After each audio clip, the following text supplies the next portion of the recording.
It's called a monotype because you can't repeat that even if you want to, okay? Mono. The monotype's got nothing to do with one colour, it's got to do with the process. The process. You know, there's so much confusion around the monoprint in a monotype. Maar soos wat ek dit verstaan, want as jy nou Google, daar's soveel verskillende opinies van wat is eintlik wat. Ja. Soos ek dit verstaan is 'n monoprint is wanneer ek besluit ek verf hier op. Maar ek sit 'n inkie op.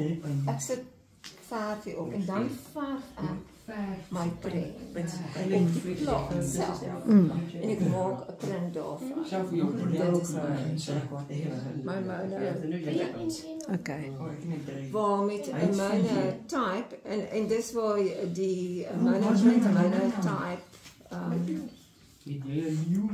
dieselfde eienskap het, is dat al twee kan jy eintlik nie weer maar met monotype ons sit mos nou nog op vir 'n volgende leier.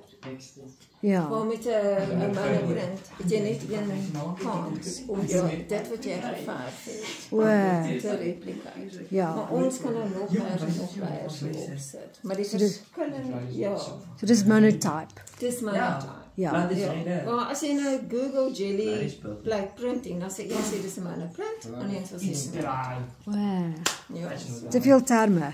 Te veel tyd. Ek dink die basies gaan ek nou nie daaroor dat so hierdie laag met jelly printing kan ek nie herrol nie. Jy weet. Dis wat mono Maak is. ook 'n mooi fout. It's beautiful. Ja.